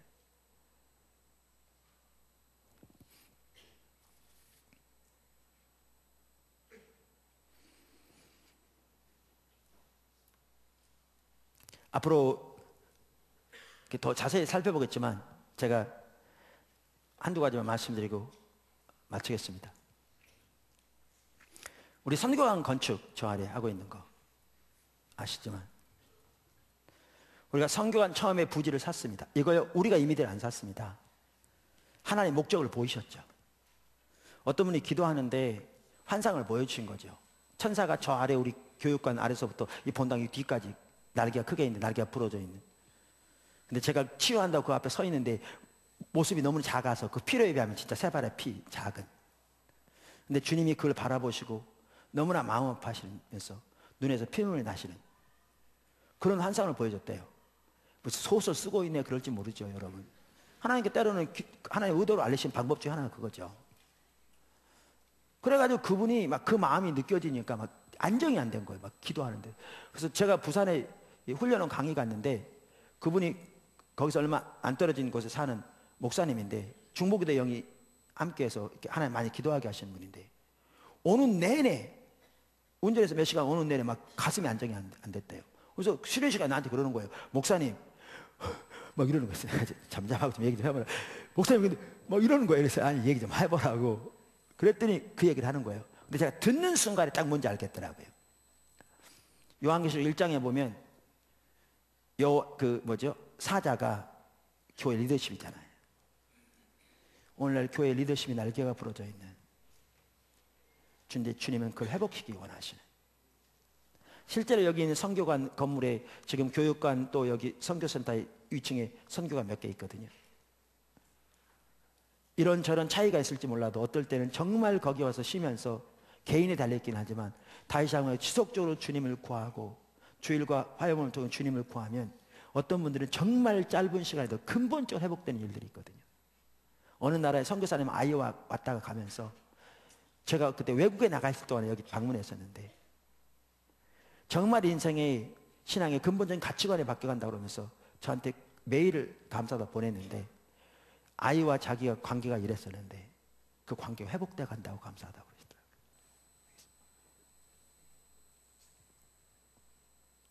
어떤 분은 일주일 동안 왔다 갔는데 그 담임 목사님이 전화를 하기를 어떻게 짧은 시간에 그렇게 변할 수 있느냐고 전화 온 경우도 있었고, 근데 이거는 아주 작거든요.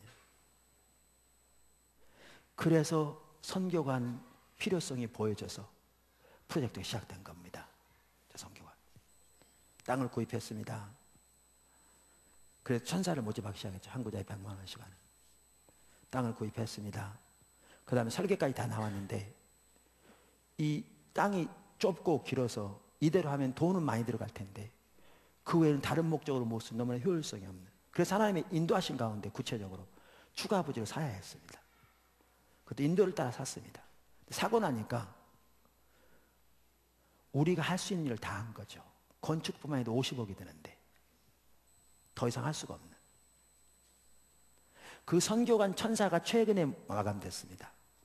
천사가 땅값만 해도 20억이 됐는데, 물론 10억 모인 건 대단한 거죠. 문제는 땅값만 해도 20억인데 건축비는 50억인데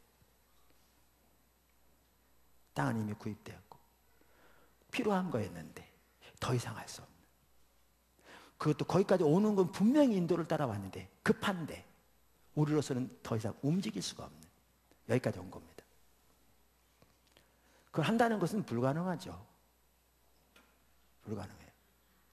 뭐 여러분 중에 뭐 50억을 탕 두고 헌금한다 모르지만 그랬었습니다. 근데 어떤 일이 있었느냐, 우리 선교의 간사님들이 새로 더해지면서 같이 모여서 이렇게 이런 업무를 분담시키면서 한 분에게 하나님이 얼마 전부터 후원회를 활성화하라고 그렇게 감동을 주셨어요. 여러 차례. 근데 어떻게 할지 모르잖아요. 하나님 말씀하셔도 방법을 알아야 된다니까요.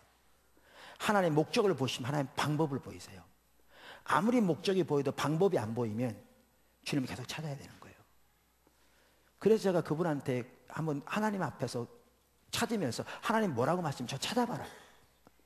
그러면서 제가 지나간 그 많은 얘기 중에 하나가 뭐였냐면, 음성 꽃동네 같은 경우에는 한 달에 10,000원씩 후원하는 사람이 있는데 10,000원밖에 안 될지 몰라도 사람들이 많다 보니까 학교도 한다고 하는 얘기를 내가 어디서 들었다고. 그런 것도 한번 생각해 보라고.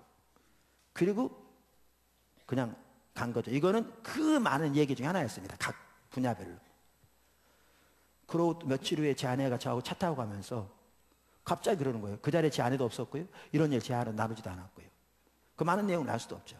그 지나가면서 한 얘기 하나인데 제 아내가 뭐라고 그러냐면, 사무실에 앉아있는데 하나님이 개미군단 15만 명 주신다고 그랬다고. 그 말이 무슨 말인지 모르겠다고 그러더라고요. 근데 그 말을 듣자마자 아까 말한 그게 딱 떠오르더라고요. 이게 하나님 말씀하신 방법이구나. 그래서 그때부터 새물교 선교를 위해서 한 달에 10,000원씩 후원할 후원자들을 개미군단 이름으로 모집하기 시작했습니다. 그때부터 주님이 말씀하셨어요. 불과 3, 4개월 만에 은행에서는 40억 이상을 용자해 준다고 그러고요. 3, 4개월 만에 그 모든 용자금을 갚을 수 있는 이자에 해당하는 충분한 개미군단이 모여졌습니다. 그래서 완전히 불가능하게 느꼈던 하나님의 일이 돈 때문에는 단 하루도 지연됨이 없이 진행돼서 지금 골조가 다 완성되어 맞은편에 보이잖아요. 실내 공사하고 있습니다. 우리 생각에는 불가능하게 보였던 게 하나님이 하나님의 방법을 보이시니까 이루어지는 거죠. 이런 것만이 아닙니다. 그런 일은 무수히 많습니다. 여러분 중에 아직 개미군단 동참하지 않은 분 있으면 하십시오.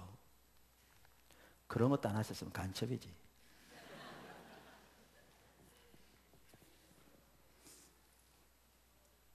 우리 뒤에요, 부흥센터에서 지금 모집하고 있습니다. 여러분, 부흥센터 우리가 계획한 거 아닙니다. 어떤 분은 와가지고 교회 방문해서 이놈의 교회도 맨날 또 건축이나 얘기하고만, 그래서 그냥 간 분들도 있습니다.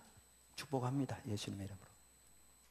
근데 우리 또 하나 건물 지어가지고 하려고 하지 않습니다. 우리가 시작한 게 아니고요, 여러 교회에서 뒤에 산의 부흥이 임하는 걸 계속 하나님 보여주시면 기도하게 하셨대요. 그래서 제가 그때부터 알기 시작한 게, 그걸 담을 수 있는 본당이 여기에 세워질 거 알게 돼서 우리가 추진하기 시작했습니다. 지금 전국 집회, 우리 여태까지 오도록 포도나무 교회를 위해서만 일하지 않았습니다. 저는 지난번에도 말했듯이 저는 우리 교회만 잘 되는 데 관심 없습니다. 모든 교회가 침체되는데 우리만 잘 되면 무슨 의미가 있습니까? 저는 이 나라의 모든 교회의 영적인 분위기가 바뀌는 것에 관심이 있습니다. 저는 거기에 삶을 드리기 원합니다. 여러분이 여러분만 잘 먹고 잘 산다고 생각하시면 저는 여러분의 목회자 되고 싶지 않습니다. 근데 우리 전국 컨퍼런스만 하더라도 이번에 25차, 26차 옵니다만 한꺼번에 모아서 할 수 없습니다.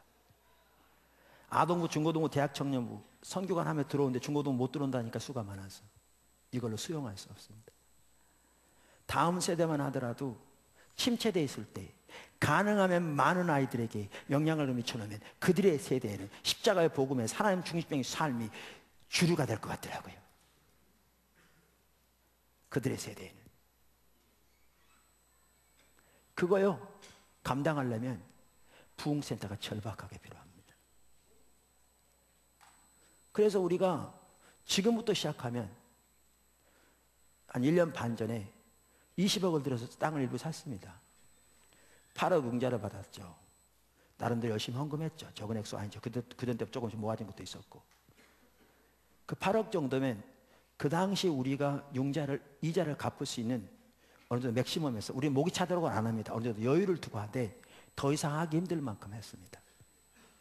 근데 그거 가지고 부족합니다. 그런데 바로 옆에 있는 오래전부터 기도한 그 주인이 팔 의사를 가지고 있습니다. 우리한테 접근해 왔죠. 근데 그거를 나눠서 안 팔고 우리 나눠서만 필요한데 전체를 팔겠다는 겁니다. 근데 전체를 살려면 그 옆까지 같이 사야 합니다. 4,000평입니다. 우리는 평당 맥시멈 100만 원 주면 살려고 하고 있습니다. 더 이상은 살 수도 없고요. 그래서 40억입니다. 우리는 여기 찾는데 이건 불가능하죠. 제가 봐도 불가능했어요. 근데 우리 팀들이 기도하면서 오이코스에도 제가 자전거를 타고 가고 있더래요. 제가 알겠더라고요. 멈출 수는 없어. 멈추면 끝나죠. 가자니 이 상태예요. 제가 딱 그 느낌이었어요. 그러니까 하나님이 뜻이라고 우리가 분별했습니다. 리더십 모여서. 우리 5분의 1 정도 리더들인데 200명 가까이, 그때 실제 200명 넘죠. 그때 참석하면 200명 가까이 모여서 리더 수양회에서. 근데 어떻게 하느냐고요, 이 일을. 제가 이런 상황에 헌금하세요. 그러면 제가 알지만 그게 채워질 것 같습니까? 여러분 중에 정말 하나님을 사랑하는 분들이 있어서 그냥 팍팍 헌금하면 될지 모르지만 제가 보기엔 그렇게는 안 될 겁니다. 제가 여러분 무시해서가 아니라 실질적으로, 현실적으로. 그래서 완전히 깜깜했습니다. 필요해요. 돌아설 길이 없어. 멈출 수는 없어. 근데 제가 보기에도, 여러분 어쩌면 제가 믿음이 제일 적어요. 불가능 정도가 아니고요, 제가 보기에도 이거는 불 가능했어요. 불이 한 여러 개 있다면 불가능. 저로서 정말 할 수 없는. 근데 어떤 일이 있었는 줄 아십니까? 리더 수양에서 같이 기도하게 돼 있었는데 제가 아침에 제 숙소에 앉아서 우리 수양에 가가지고 앉아있는데, 저는 원래 한 1,000만 원 정도 헌금하려고 그랬어요. 근데 하나님은 그러시더라고요. 그런 식으로 해서는 안 될 걸 말씀하시더라고요. 그래서 마이너스까지 몽땅 긁어서 2천만 원 하겠다고 그러시더라고요. 실제로 마이너스 몽땅 긁었더니 3만 원 남았어요, 그 당시. 목사가 무슨 돈이 있습니까? 여러분 아시다시피 저는 사례 받으면 55% 그달에 헌금 들어가는데 남아가지고 구제 헌금하고 저기 구제하고 이렇게 하는데, 근데 저 그렇게 하겠다고 그랬어요. 제가 자랑하려고 하는 거 아닙니다. 그럼 하늘날 상관 전혀 없겠죠.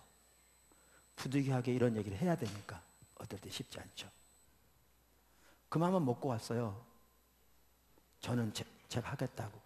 그래서 이렇게 앉아서 같이 기도하려고 앉았는데 주님이 찬양 하나 하면 하고 기도하기를 원하신 것 같더라고요. 찬양 하나 했어요. 근데 찬양을 시작하자마자 갑자기 생각이 몰려오기 시작하는데 내가 가사에 생각을 집중하지 못할 만큼 생각이 몰려오더라고요. 그냥 몰려오는 거예요. 막 이 생각이 방해돼서 찬양을 못할 만큼. 그 생각이 뭐였는지 아세요? 회사 직원이 얼마 어디 뭐 굳이 하면 회사가 1대1로 해서 하는 걸 딱 생각나게 하시면서 나만큼 헌금할 50가정을 도전하는, 그때 도전이라는 단어는 그 생각이 몰려오는 거예요. 그러면 10억이 되는 거거든요. 그리고 천사를 따로 모집하면 이게 가능성이 있는 거거든요. 제가 처음에 생각이라고 그랬어요. 근데 나중에 여러 경로를 통해서 여러 사람들에게 하나님께 감동 주를 보고 그게 하나님 뜻이었음을 발견됐어요. 그 길이 되지면서 지금까지 동참하고, 그래서 처음에는 금액도 안 알려줬어요. 참여하기 원하시면 저한테 문자 메시지 보내라고 제 전화번호, 개인 전화번호 알려주고, 얼마인지도 안 알려주고, 작은 금액은 아니다. 근데 목사가 하면 얼마나 하겠냐 그러면서 나중에 금액 알려드렸죠. 그렇게 해서 지금까지 작정한 분들까지 그분이 준비하고 있고 곧 할 거고요. 45가정이 됐습니다. 5가정 남았어요. 그리고 천사가 모아지기 시작했어요. 불가능하게 넘겼던 이 일이 다 채워진 건 아니라도 이제는 곱이 넘었습니다. 내리막길입니다. 완전히 불가능하게 느껴졌던 그 일이, 그리고 우리가 일부 융자는 더 받을 수 있는 재정적인 여유가 생겼고, 그래서 합해서 불가능하게 느껴졌던 일이 이제는 곱이 넘었습니다. 내리막길입니다. 하나님은 하나님의 목적을 보이실 뿐만 아니라 하나님의 방법을 보이십니다. 그리고 그 방법을 따라 순종하면 주님이 일하십니다. 그래서 하나님의 방법을 따르는 삶에는 하나님의 인도에 예민하여 순종하는 삶이 포함되어 있습니다. 이게 같이 가지 않으면 인본주의가 나옵니다.